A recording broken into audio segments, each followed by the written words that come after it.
Adobe Acrobat Studio, so brand new. Show me all the things PDFs can do. Do your work with ease and speed. PDF Spaces is all you need. Do hours of research in an instant with key insights from an AI assistant. Pick a template with a click. Now your prezzo looks super slick. Close that deal? Yeah, you won. Do that, doing that, did that, done. Now you can do that with Acrobat. Now you can do that with the all-new Acrobat. It's time to do your best work with the all-new Adobe Acrobat Studio. Once upon a mundane morning, Barb's day got busy without warning. A realtor in need of an open house sign. No, 50 of them, and designed before 9. My head hurts. Any mighty tools to help with his plight? Aha! Barb made her move. She opened Canva and got in the groove. Bulk creating Canva sheets. Create 50 signs fit for suburban streets. Done in a click, all complete. Sweet! Now, imagine what your dreams can become when you put imagination to work at Canva.com.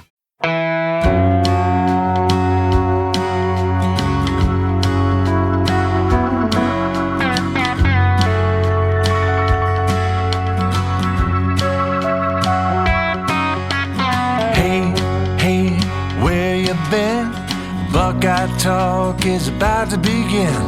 Hey, hey, hey, come on in.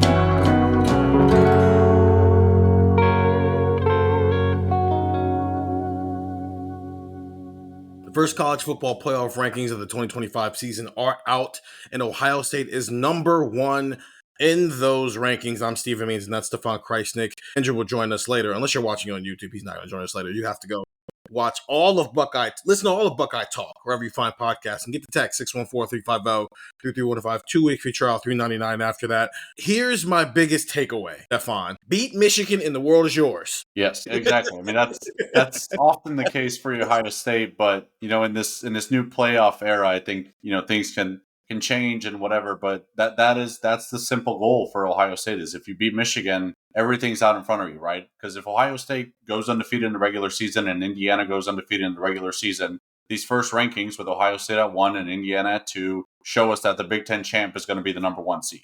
And that's essentially everything that's at stake for Ohio State. Now, they're in a spot where if they go 11-1, they're still in the playoff, right? And whatever, all that's, still in place for Ohio State. But I'm going to write about it. If you're listening to this Tuesday right after the rankings, it'll be out on Wednesday morning. If you're listening to this Wednesday morning, then the story's already out.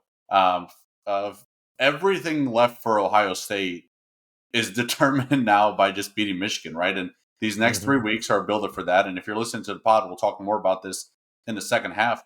Julian saying win the Heisman or Jeremiah Smith winning the Heisman relies on them beating Michigan. Ohio State being the number 1 seed in the playoff relies on them beating Michigan. And then obviously going to the Big Ten title game. But even then, you look at where Michigan is, what's left on their schedule, you probably have to beat Michigan to make it to Indianapolis because they would have the tiebreaker over you if you both are, at 1 loss in the conference. So yeah, everything for Ohio State right now depends on Michigan. And they got this 3-week buildup to get there. So, really interesting first rankings, definitely some surprises. But I think at the top, I'm not surprised. We had predicted, Andrew and I for the last 3 weeks had said we thought Indiana would be 1, Ohio State would be 2. You had it flipped, and then this week you flipped back just in time.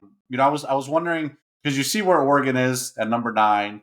Indiana does have the best win in the country because the next best would be A&M's win at Notre Dame, and Notre Dame's at 10 in the rankings. Indiana's got the best win, and they've also got a top 20 win against Iowa, which I think helped Indiana's case. But Ohio State has the win against Texas, who's at number 11. They beat Washington, who's in the top 25. So you can see, resume-based, they're right there neck and neck with each other. Maybe Indiana has a slight edge, but, there's an element of eye test to this as well. So not, even though I predicted Indiana would be 1, I'm not surprised to see Ohio State at 1. And good for the Big Ten to have both teams in the top 2. I think it's funny. It's on ESPN, so if you have YouTube TV, you can watch it.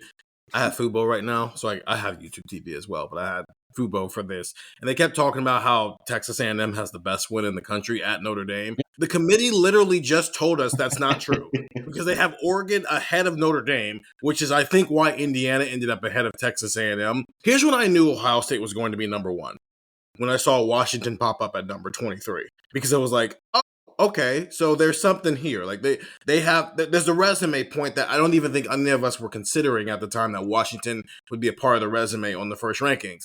And then when they had Texas at 11, it's like, yeah, Ohio State, they've got the eye test and they've got 2 wins in the top 25 with potentially 2 more by the end of the season, right? If they get Michigan, and obviously if Indiana and Ohio State handle business, they'll both play each other in Indianapolis on a neutral field, and that'll be number 1 versus number 2. So that's when I knew they were going to be number 1 in these rankings, because the committee has been viewing things a little bit differently. Let me interrupt you. As we're recording this, the committee chair is on ESPN, and he just said that Indiana and Ohio State were close, and the reason Ohio State got the edge was because he thinks Ohio State's better on the offensive line and defensively.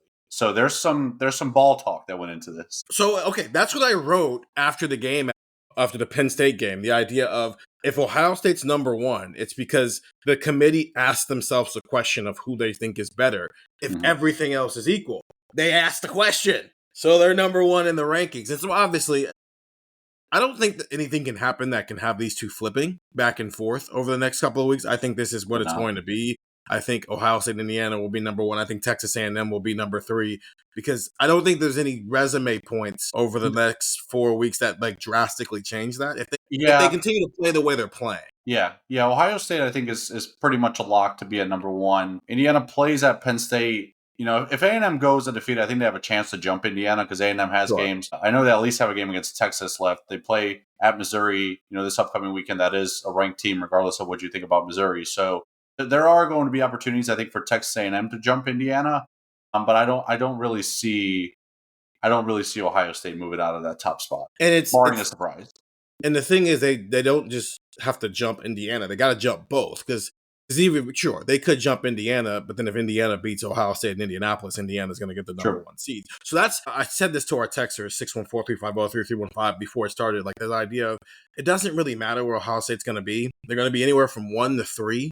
And at the end of the day, beat Michigan, and you're probably going to be the number 1 seed anyway, right? Yeah. Because assuming that Ohio State and Indiana are undefeated playing in the Big Ten championship game, that's the only way that there is a conference championship game between 2 undefeated teams. So that alone is going to push one of them up to the number 1 seed, whoever wins that game. The committee just told us on November 4th that the Big Ten's going to get the number 1 seed as long as nothing goes crazy, right? Good. Ohio State was here a year ago too, right? Coming off of a Penn State win where it's like, okay, you're number 2 behind Oregon. If you avenge that loss, you're the number 1 seed in the playoff. And last year they weren't even able to get back on the stage. I don't think anything's going to keep them off of the stage this time, but it's the difference between beat Michigan and the world is yours versus beat Michigan and you could still win a national championship, but you're going to feel like you left something on the table. One last thing. What did you think of the amount of Big Ten teams? 7 Big Ten teams. Yeah. 8 SEC teams make the bracket. Is a 4th Big Ten team still alive in this? Yeah, very much so. I will say, too, I do have one more point after this. Yes, but it's interesting because you're outside of Ohio State and Indiana, your top Big Ten teams, if I got to remember, let me pull it up just to make sure. Your top Big Ten teams after Indiana and Ohio State are Oregon, USC, and Iowa and Michigan. So Oregon, USC, Iowa. All 3 of them play each other. Oregon's at Iowa this week. I think USC, I don't know where the game is at, but they play Iowa, and then USC plays Oregon. So it's like it's hard to predict because if one of Iowa or USC moves up, then that could move Oregon out. I thought Oregon was going to be a little higher than they are. So it's going to be risky. It's going to be risky. What I will say, though, conference-wide, this rankings was a win for the Big Ten. When I saw Washington pop up, I was like, okay, that's good. Michigan I expected to be in there. And when I saw Iowa pop up at number 20, and the people on ESPN were kind of like, oh, really? Mm-hmm. Like I was playing well. Iowa should have beat Indiana. They probably feel like they should have beat Indiana, right? So like Iowa's a good team. So I thought these rankings were good for the Big Ten. It's just interesting how the schedule sets up. I think the clearest path to the Big Ten getting a 4th team, look away, Ohio State fans, is Oregon takes care of business against Iowa and USC, and they stay in the field. And Michigan beats Ohio State and is a 10-2 team in the field. I think that's the best route just because I'm not overly confident right now about a 2-loss Oregon getting in. No, because their resume is not great. I think a 4th Big Ten team is alive,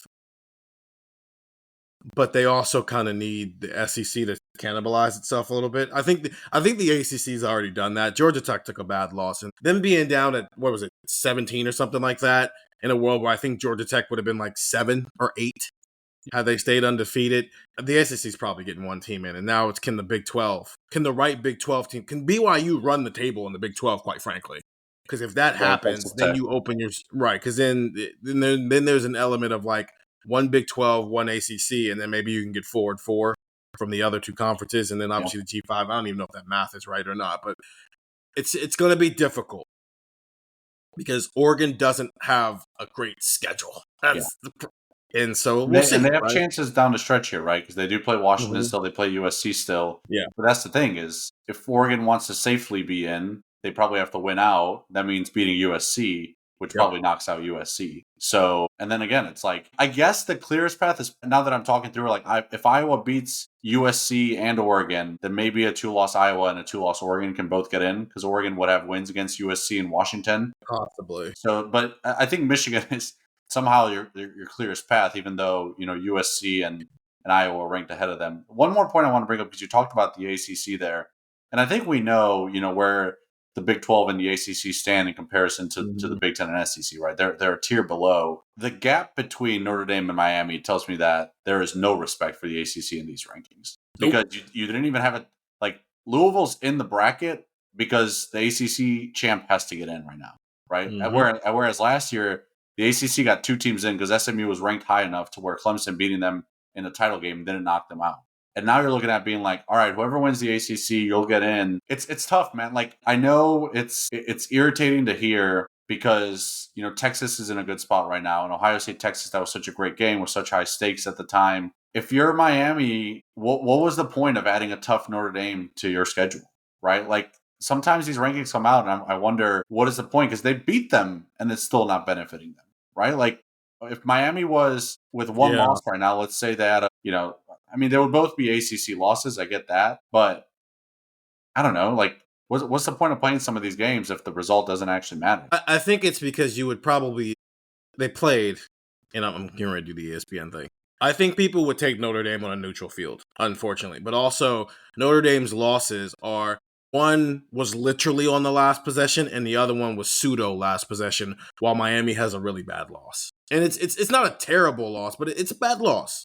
It's a bad loss. And I do think in this world where the 2 teams who made the national championship last year had losses that were able to improve, especially Notre Dame last year, I do think maybe that's probably in the committee's head as well. And we're getting ready to actually go talk with them. So get a text 614-350-3315, 2-week free trial, $3.99. After that, those are the rankings. Ohio State, number 1, Indiana, number 2. And the conclusion is simple. Keep doing what you're doing and then end this losing streak against your rival. And you're going to be the number 1 seed. You're going to be playing for the Big Ten championship with a chance to go win the Big Ten, probably win the Heisman Trophy. Every trophy you could possibly think of is out there for Ohio State to go get as long as they beat Michigan, because that's what this game comes down to. That's Stefan. I'm Steven. We're going to take a break if you're listening to the podcast. If you're watching on YouTube, go listen to the podcast. Go listen to Buckeye Talk wherever you find podcasts. And also, we go live every single Wednesday at 11 a.m. This week, we're going to be talking Heisman Trophy stuff. See you after. What's going on? I'm Arch Manning, Viore athlete and college quarterback. Whether I'm running, training, traveling, or just unwinding at home, I love doing it in my core shorts from Viore. With a breathable boxer brief liner, they're quick to dry, super versatile, and stand up to even my most intense training sessions. Plus, they come in 3 inseams and a ton of colors. Ready to try a pair? Go to viore.com/arch and get 20% off at checkout. I think you're going to love them as much as I do. That's VUORI.com/ARCH and get 20% off your first order. Exclusions apply. Visit the website for full terms and conditions. Not only will you receive 20% off your first purchase, but enjoy free shipping on any U.S. orders over $75 and free returns. Have a great day. This episode is brought to you by Disney. This Thanksgiving, Judy Hopps and Nick Wilde are back on the big screen. So grab your family and friends as Disney invites you to return to Zootopia for the phenomenal movie event of the holiday season. See all your favorite Zootopia characters plus new favorites in the most pawsome movie of the year. Don't miss Disney Zootopia 2 when it hits theaters everywhere November 26th. Get your tickets now. Hey there, it's Dr. Sanjay Gupta with some exciting news to share. CNN is now streaming. That means you can read, watch, and stream everything in one subscription. You can watch news live 24/7, You can also explore catch-up videos and explainer videos, and you can also watch the library of CNN's originals, including my latest documentary, It Doesn't Have to Hurt. Just go to cnn.com/all-access. We all love a legendary comeback, and Degree Original Cool Rush is back and better than ever. Cool Rush isn't just a scent, it's a movement, a fan favorite that delivers bold, fresh vibes and all-day sweat protection. Whether you're heading to the gym, the office, or just trying to stay fresh on a long day, Cool Rush has your back. So if you haven't tried it yet, head to your local Walmart or Target and grab Degree Cool Rush, the fan favorite scent from the world's #1 antiperspirant brand. And we're back here on Buckeye Talk. Andrew Gillis has joined us as we recap what we learned from Ryan Day as the Buckeyes prepare to face Purdue on Saturday in their second to last home game of the season. Here's what we're going to do very quickly. Most interesting thing you learned from Ryan Day on Tuesday. Andrew, you first. What's the most interesting thing you learned from Ryan Day? I mean, this is maybe a basic like football brain go brr moment, but I thought it was really cool when he was explaining the Carnell Tate play.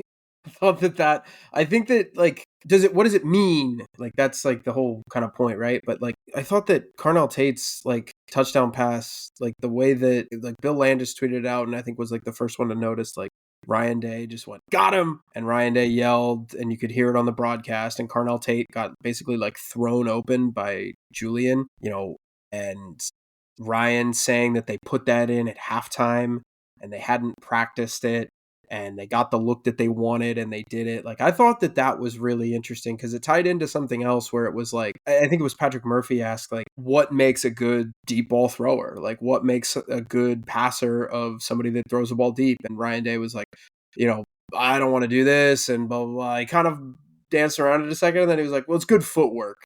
And he talked about Julian having really good footwork, and elsewhere in the press conference he talked about his decision making and his accuracy, and he did mention, I believe, in that answer where it's like, you got to throw somebody 30 yards down the field into a very small kind of square window where that ball is going to be. So it was really impressive to hear him say just kind of how that play came together.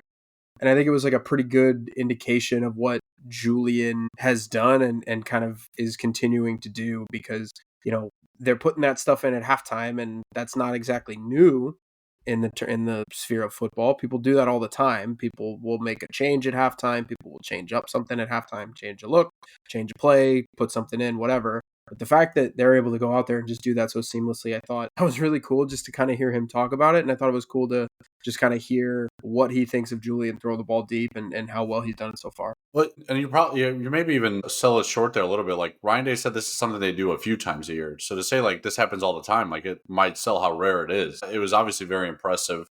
It goes back a bit to what Steven and I talked about on the Leave No Doubt pod of just, it felt like a masterful game by Brian Hartline. And this kind of adds to it. Like Day gave Hartline credit, for some of this and calling it when he did and implementing it at halftime. Play that Ohio State. I think Ryan Day said like that play and that formation, they had not practiced like maybe ever, right? Like there's elements to it that they work in the spring and in fall camp and things of that nature. But like that play, that formation, he thinks they might have never even practiced it ever. So that tells you how impressive it is. And I thought the answer he gave to Bill Landis' question kind of furthered some of what you're talking about with Julian saying of this kind of like notion of playing big, playing tall when Julian Saint isn't, right? I think everyone knew, the size that Will Howard especially had and what he brought in from Kansas State. But there's an element like Julian doesn't have that. You can't implement that. Julian is how big he is, and like that, 6'1", 6'2", probably generous. But he, like Dave was talking about, like posture and like arm angles and, looking over the offensive line, like everything. Like Julian handles himself in a way that for a short quarterback, or shorter quarterback, I should say, to consistently make passes like that to Carnell Tate, the 57-yard completion that you're talking about, like that play. Now knowing what we know about that play, about it being implemented at halftime and all that, like that play almost summarizes like Julian Sands doing things that we expected him to do, and Brian Hartline's doing things that we expected him to do, and like the cherry on top is that Carnell Tate is doing things that we expected him to do, and like Dave praised the protection on that play. Like that play almost feels like this encapsulation of like everything that went right offensively against Penn State. You can point to that play and be like, there it is. Check for Heartline, check for Saiyan, check for the offensive line, check for the receiver talent. Like it all kind of encapsulates what happened against Penn State. And I thought that explanation was fascinating. It's cool to kind of get a glimpse into like the mind of the coaches and also like what happens at halftime. Because there's so many times, like I think Eli Manning or Peyton Manning on the Manning cast one time, we're talking about like, it's always funny when a reporter will ask a coach, like, what adjustments did you make at halftime? It's like, I don't know. By the time I used the bathroom and like drank some water and ate a peanut butter jelly sandwich, like halftime was over. Like there weren't necessarily any adjustments to make. And Ryan Day comes out there and he's like, yeah, we decided to like throw this play into the playbook. And on the second play out of the half, we had a 57-yard bomb and ends up setting up a pretty important touchdown that had the CJ Donaldson run a couple plays later. So yeah, I thought that was fascinating because I thought it linked back to so many different elements of what we talked about on our Leave No Doubt. Having the iPads on the sidelines helping with that because they're not starting this conversation from scratch when they walk in the locker room the same way they were 4 or 5 years ago. But also, I mean, we talked about this, Stefan, because you've been on it. Like, it makes sense why they were doing all that stuff in the first half. That's why. They got an understanding of what Knowles was trying to do and were able to make adjustments and attacked it like immediately coming out first half. Is Julian Sand the best quarterback Ryan Day's had? If we're just talking like overall ability, like Ryan Day, like that, he's doing everything we need. He has everything we need for us to reach our goals. That's what he said today about Julian Sand. I don't remember him ever saying that about a quarterback on November 4th of the season. And that's not to say he didn't feel that way about CJ and about Justin and about Will and about Kyle at moments. But at this point, CJ was just starting to turn the corner from being the guy that lost against Oregon and didn't look good against Minnesota in week 1. Justin had looked good all year, but their defense was just so ridiculous. J.K. Dobbins was getting the ball so much and doing so much. I just don't think we ever really thought about it with Justin. Like Justin's Heisman Trophy case was almost so matter of fact than it was in the moment. Plus Joe Burrow was happening down south. Mm-hmm. We were still having conversations about Will Howard throwing the deep ball 12 months ago. Right now. And with Kyle McCord, it was like, he's good, but is he enough? Like, Ryan Day coming out and flat out saying, yeah, we can win a national championship with Julian Sand as our starting quarterback without somebody asking him some variation of the question, do you think you can still win with him as a starting quarterback? Him just volunteering that information. Is this the best quarterback he's had? Definitely. I mean, definitely this early in his career, right? Because you could talk about, like you mentioned 2021 CJ, where he was to this point. I think, by the end of his career, CJ wound up being, another improved version of himself too. But like to this point in Julian's career, yeah, he's ahead of any quarterback that was at this point, which would lend itself to he's going to continue to improve and develop. And if he's already ahead of the game now, why can't he be ahead of where CJ Stroud was by the end of next season or whatever it is? I think absolutely. I mean, he's playing like a top 5 pick. I don't think there's much debate about that. He's playing like a Heisman contender. He's playing obviously like a quarterback who won a national title. I don't think it's outrageous to say that he's up there with CJ Stroud. So what's the most intriguing thing you heard, Stefan? I really don't want Buckeye Talk listeners to be annoyed with me. I think over the next 4 weeks, I'm going to bring up Michigan a lot. And it is the job of Ryan Day, his coaches, and his players to be focused on Purdue and to be focused on UCLA and to be focused on Rutgers, because we talked about this right before we got hopped on. None of us think any of those 3 teams have a chance against Ohio State. But weird things happen, right? And if Ryan Day is thinking about how much Lincoln Keenels is going to play, or if he's thinking about, how much Mylan Graham is going to play in garbage, like all those conversations, like they go out the window if something weird happens, right? Even Penn State, like something weird happened. It was a 3-point game at halftime. Like I don't know if anyone necessarily expected that either. So it's the job of the coaches and the players to focus on the task at hand. When you get to Michigan, you focus on Michigan. That's not our job. Like I can tell you right now, Ohio State's going to blow out its next 3 opponents. And basically, instead of Michigan week, it's now Michigan month. And there was a sense of that last year, right? I'm trying to remember the schedule. It basically was you had Penn State right around Election Day. And then you had a stretch of, was it Purdue, Northwestern, Michigan? Yeah. The significant difference was all of a sudden Indiana was a playoff team and nobody expected that. Yeah. Duh. They had Indiana before Michigan. You're right. So, but yeah, that got in the way of it. Like they had to focus on Indiana and worry about Indiana before they got the Michigan week. This year, you don't have that. Like you do not have, like we do not have to worry about what's going to happen against Purdue UCLA and Rutgers, barring like injuries or anything like that, or something shocking happening. It feels like Ohio State's going to have 4 weeks to ramp up to Michigan. And we've already seen the way that they've kind of changed some things up. Last year, they moved senior tackle, so it wasn't during Michigan week. This year, they moved the band coming to the facility, and they did it during the bye week so that they wouldn't have to worry about it during Michigan week. And Steven, you made the point when we did our videos at the Woody, just that these moves don't happen if you don't lose to Michigan, right? Like if they had won the last 4 meetings with Michigan, we're not talking about, hey, you should change your approach during Michigan week. But I just think that like them moving the band, them talking about how, hey, let's treat Michigan week like every other week. You don't devalue the rivalry, because when the game's done, the winner is going to feel a certain way and the loser is going to feel a certain way, like to the max. But in the lead up to that game and your preparation to that game, treat it how you would every other game. So don't have the band come to a practice if you wouldn't do that against Purdue or leading up to Penn State or leading up to Texas or whatever. Like, treat that game like every other game. It almost feels like that encapsulates maybe a bigger picture thing of this offseason. Like, has Ryan Day and his staff feel like they have to kind of change their approach in the way they talk about Michigan? I mean, yeah, he talked about, like, if things are working, they're working. And if things aren't working, you tweak it. And the example he used was them traveling to Washington a day earlier this year, as opposed to like their trip to Oregon last year. Like, they went through 2024 schedule, and every single week they said, what did we do?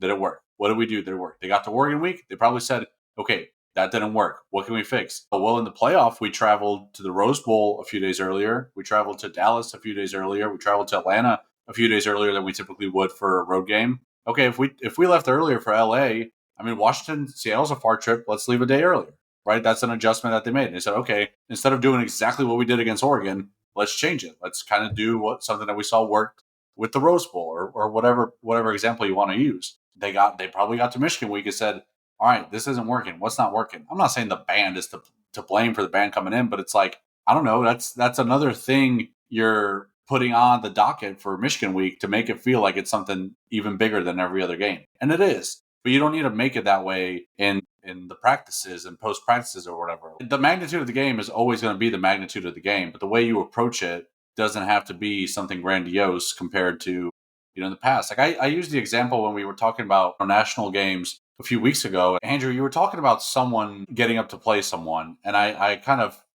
clapped back by being like, I mean, we thought Notre Dame was going to have this big emotional thing against USC, but like sometimes the game is the game. It's like, sure, Notre Dame is ticked off that USC wants to do away with the rivalry, but what are you going to do when it's 14-14? Anger is going to get you through like the end of the game. So like at some point, that all those emotions, what does it get you against Michigan if you're changing up, the way you approach the game? So I think them taking a step back and like evaluating that, it shows that, yeah, they know that they've lost 4 straight in that rivalry and try to do something different, right? Change it up. And instead of having the band come in and give you a reminder of like, hey, this game is so big that we change how we go about the week, just do it like you normally would and see if that gives you some kind of result. Just win the game, man. Am I allowed to just have that reaction to what he's doing? Yeah, but you can also say, hey, just prepare for the game. If it works, we're all going to say that was a really smart decision. If it doesn't, we're going to go, well, that's not the problem. It's almost like randomly throwing in a play at halftime and being like, let's see what happens. If it works, you're a genius. If it doesn't work, why the hell did you not practice a play and then run it out of halftime against Penn State? And you know what? Maybe isn't the greatest analysis in the world. But, I don't know. Not moving that stuff off of the Michigan week for the other 3 coaches the last 2. The other guy who was sitting in the Woody today, listening to Ryan Day, had the same problem Ryan Day had.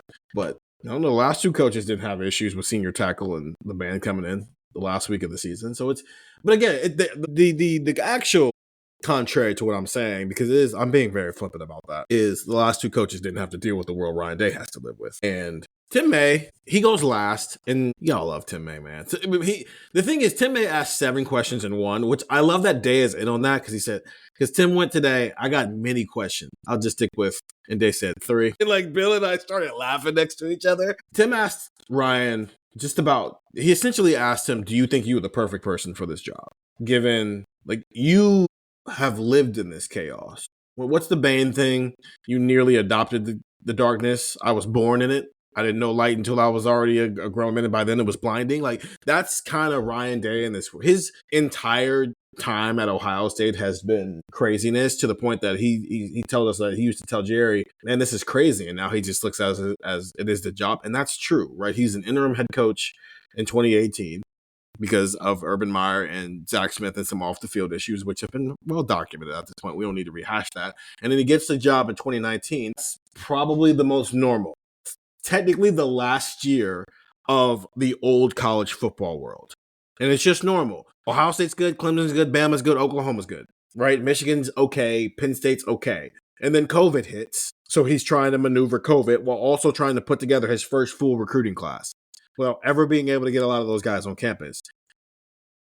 And then 2021 gets here, and then like 3 days or something, like 3 weeks before Big Ten Media Days, all of a sudden the Supreme Court says, hey, players can make money off of their name, image, and likeness. And it just throws that bomb on college football without any structure. So now he's trying to operate that. Meanwhile, the transfer portal is becoming more of a thing, right? Like, think about this. His first starting quarterback as the head coach, Justin Fields, when he first got here, for like the first month and a half he was here, we were asking if Justin was actually going to get a waiver to be able to play football in 2019, because the portal didn't exist and the one-time transfer portal rule didn't exist either. So we've gone from Justin Fields needs a waiver because he's not a graduate transfer, to everybody can transfer once, to you can transfer whenever you want. In fact, you can sign with a school in December, show up for 15 spring practices, and then hop in the portal and play somewhere else. Oh, yeah, and we expanded the college football playoff from 4 to 12 teams. Oh, we did that, but also we're changing some things, because at first, if you got a conference championship and you were one of the Power 4 teams, you got to buy. Not anymore. We're going to straight seed it. And also, we're thinking about going to 16. And I don't even think that's the start of the list of things that have gone crazy since Ryan Day became the head coach.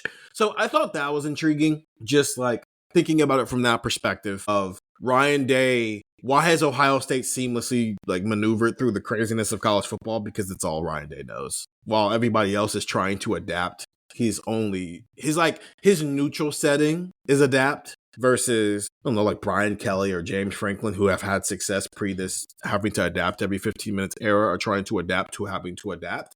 That's not my thing, though. I just thought that was intriguing. And I feel like that went in with the Michigan thing. My thing is, it's interesting too, because it's like Hugh Freeze just got hired, and like he's, supposed to be a good coach. Like he has not adapted, and it's like when he was at his best, like Ole Miss was playing well, and that was what 2014, 2015 when they were beating Alabama, and the game has changed since then. And like he has not adapted. He's stuck with Peyton Thorne when even Ryan Day was like, yeah, Kyle McCord's not working, I'm going in the portal and getting someone else, And here's Hugh Freeze bringing back like Peyton Thorne and going to get Jackson Arnold. And not like, I know Hugh Freeze at Auburn is working in a different world than Ryan Day at Ohio State. Like, yeah, that's true. But he's supposed to be like an offensive guru too. I mean, think about how things have changed since Dabo Swinney and Ryan Day played each other in a Fiesta Bowl in 2019. Yeah. Like Dabo Swinney never adapted from a world where everything he stood for was technically correct. Why would I go looking at transfer? Why would I go add in transfers when they can't even play right away? Why would you leave? Why would you do this? Why would we pay players? Like all these things that technically he was right. And then the world adapted. The world changed. And you didn't change with the world. And now look at you. You've wasted another 5-star quarterback. It is crazy to wonder, like, if someone had told you in 2019 or 2020, like, in 5 years, Ryan Day is going to be not only the better coach, but Dabo Swinney's going to be on the hot seat. You'd be like, what are you talking about? Like, significantly the better. Like, the only reason why Dabo is still getting to sit at the table with Ryan Day, because he's one of 3 people who won a ring. But he won his rings before the world changed. Listen, Mac Brown ended up just being a trivia answer by the end of it. Who would have thought Ryan Day would have more job security than Bill Belichick? It's insane. My interesting thing is this. I'm going to ask you guys a question. With Matt Patricia, Andrew, Ryan Day's staff. With Matt Patricia on the freaking staff. Are you kidding me right now? Gillis, who's the starting guards on Saturday? Well, I mean, health depending. No. Yeah. Just mark it down. I know. All the information we have. Yeah, I'm letting the people know. Ryan Day said, somebody asked, I think it was Dan Hope, hey, looks like 3 of your guards are hurt. Luke Montgomery, Tegra Shabola, and Josh Padilla. What's the update? And Ryan said, well, 2 of them are going to practice. 1 of them we'll see later in the week. And he did not put names on it. So with that caveat understood, I'm going to say that it's Montgomery and Shabola if everybody's able to go. I think the way that he talked about Tegra Shabola, like we were kind of ready for a changing of the guard, and then Ryan Day talked about him today and was like, he played pretty well. It's not perfect, but he got better. So I thought he played I think well. they're just going to stick with it. So I think it's Montgomery Shabola. And again, maybe Shabola's on the availability report. Who knows? No, just mark. No, you don't get. There's no hedging. We're marking down. You mark it down. That's what we're doing. It's not about if there's no. Mark it down. This is an unfair market down. Yeah. Because we're not basing it off production. We're basing it off of, hey, do you want to guess which two are healthy and which one might not be? Yes. I'll go Montgomery and Shabola too. I have no idea. Okay. I have no idea. They both came out while I was in the elevator going down to the field. So Luke was walking around after the game. And I think Josh Padilla was in the indoor at one point with us today on Tuesday. If you were like paying, he was in there it's like a quick second. Like you could tell he had been out on the field before we got in there. I think those two are going to start. And I think it's unfortunate because I agree. I thought Tegra Shabola played pretty well on Saturday. In fact, I think he responded well to the adversity, right? I think there's something. I think, Stefan, you've been right this whole time, but like wrong in the reasoning, if that makes sense. I don't think it's because Tegra Shabola can't. There's something about like rising to the moment when you feel challenged. And when all of a sudden you've been the starter for 12 straight games, and then now they're rotating your spot, there is like a competitive instinct that maybe kicks in, and it probably brought the best out of Tegra in the college football play. It wasn't perfect, right? He did have the play against Tennessee early in the game where he whiffed on a block and Will Howard got sacked, but because of a face mask, it ended up being a penalty for Tennessee. But like, he wasn't perfect, but I thought he played his best ball in the playoff last year. And I don't think that was on accident. I don't think that was like random. I think he probably felt challenged and rose to the occasion. And I do feel there's probably an element, if we were to talk to him and he was being honest and gave him some truth serum, Josh Padilla being more than just, we're going to play you 15 snaps the way they were doing with Ethan and Yawa. Now, okay, you ready to go fight for your job? And he probably fought for his job the last 2 weeks. And he won. He held on to it. And then he played pretty well on Saturday. I don't think he was the problem on the offensive line. It was the other side, ironically enough, that was more of the problem. Even though I also think the left side is what spurred the 51-yard run by Bo Jackson. So it was like hit or miss with the left side of the offensive line. I don't know if Tegra's healthy, and he might lose his job because of health. No, you're not allowed to say that. You have to mark it down. I am about to narc it down. I'm talking, that was a long-term statement.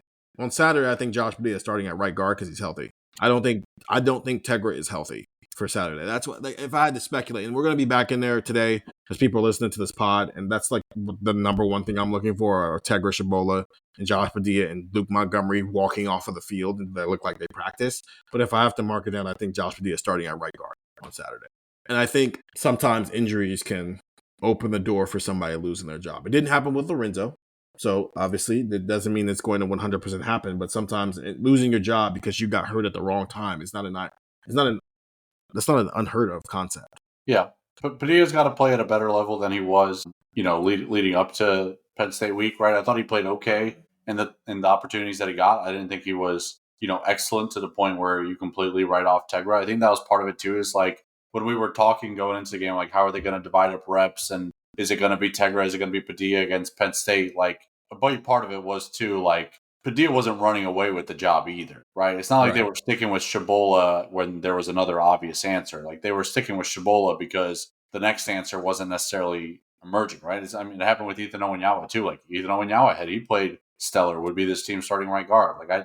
So yeah, if it is Padilla starting against Purdue, I could see a world in which, inadvertently injury leads to Tegra losing his job, but Padilla better be ready to go then.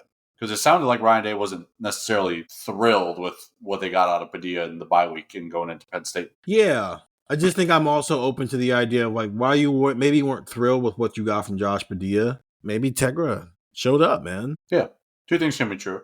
I also think like if it is Padilla starting and Tegra's injured, then it's a great opportunity for Padilla because it's showing your worth in 20 game snaps is also difficult to do, right? Like it can take one or two bad ones, but it's like, I don't know, you give him 60 snaps and maybe you're like, oh, okay, over the course of a game, like this guy gets better and better instead of, here you're going to come in for the third series and you're going to come in for the seventh series or something like that. So I'm open to it. But yeah, so it's always tough to predict, I guess, the losing your job to an injury and how a staff might approach that. And Purdue's, the entire other defensive line is not great. They got a guy on the outside, CJ Nunley, who's pretty good, but their interior is not anything to be worried about. So this is like a perfect game for him to get it would be if Integra can't go, it would be a perfect game if Josh Padilla can go to get a full plate's worth of snaps and get a real idea of what he would look like in that role for you. And maybe he sees at the moment, maybe he doesn't. Yeah. The interior is not great. I mean, Purdue's had actually like quietly a decent recent history of like edge rushers and defensive linemen. And one of them, I think, transferred to A&M ahead of last season and ended up having a pretty good year. Yeah. Obviously George Karlaftis in the NFL is he's I think on the second contract with the Chiefs now, so they've got a decent history there. So that's to say something nice about Purdue segment. Gillis, you got anything? They are playing Purdue on Saturday. I think the train is cool when they come out of the tunnel and they play cool. the train. I do think it's creative when they do the like railroad tracks like painted on the sideline. Oh, that's all. Oh, yeah, really great. Except for the one, I don't know if it was like they played Penn State maybe or Notre Dame or whoever it was last year, where like the Purdue receiver was like in the end zone, he caught it and he like started to celebrate and he realized he was standing out of bounds because like the paint's different. Like it's not just like a normal like green and white, it's black or something in the end zone and it changes it up. So the dude thought he was scoring. He was like, yeah, and like the defensive back was like pointing at the ground. It was really funny. So it can lead to problems. So if that does happen, you heard it here first. I think the problem is now we don't know what we're going to talk about on Thursday because you guys decided to do the game preview podcast. We can make us talk about trains. You haven't said anything nice yet. You got to say something nice about Purdue. I don't want to say anything nice. I don't. No, you have to. We just did. You have to mark it down. Well, how about this? Read Ryan Day's quote about Barry Odom. That was nice. Why can't I save that for when we record the game preview pod? Actually, we have to talk about Purdue. That's my question. Like, you want me to say like it's dark, it's dreary there. It's and this is with all due respect to the people who go to Purdue and live in West Lafayette. It's just every time I've been to West Lafayette, which has been twice in my life, the weather and the environment looks dark and gloomy. It's the polar opposite of what it's like covering a game at the Rose Bowl in every way imaginable. As Scott Van Pelt would say, though, bang that big ass drum. They got that. You think Ohio State's gonna have a drum next year? I just hope they have a husky. That's what I'm rooting for. A random dog. They already have a random dog. It's Kirk Herbstreit's dog. He comes during the playoff every year now. He just can't come during the regular season because of TV contracts. Also, you know what? I need Ohio State to not have a home game this year because the way this is going, it's going to be very difficult to rewatch the game. And I'm not married to Fubo yet or Slay. If they don't get it figured out in time for the college football playoff, I will say the say something nice about Purdue segment probably easier right now than the say something nice about ESPN segment. I can say something nice about ESPN. If the playoff rankings get released on ESPN, but no one's able to watch it, are they really released? I'm telling you, Tennessee's not eliminated from the playoff because nobody saw it happen. I can't believe Roger Goodell just didn't like pick up the phone and go on for Monday night. Cut this out. It was the Cowboys.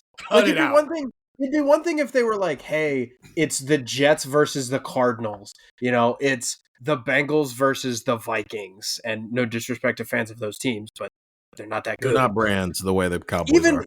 Even the Cowboys are not not that great. It's the Dallas Cowboys. Stephen Smith was sitting in Jerry Jones's suite. You don't think they wanted that everywhere? Yeah. That's insane. I'm actually. I think the Packers play the Eagles, if I'm not mistaken, on Monday night next week, and like, yeah. There's also like Stephen A. Smith being in the booth with Jerry Jones is honestly like Dave Portnoy watching with Ross Bjork. 614-350-3315 2-week free trial $3.99. After that, that'll do it for your Wednesday pod.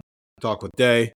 The college football playoff rankings are out, and the moral of the story is Ohio State needs to just beat Michigan and then whoever wins between Ohio State and Indiana is going to be number one, regardless of what the rankings we're going to say today. That was my takeaway. I'm sure that's Andrew and Stefan's takeaway as well, is that they matter because like they're official.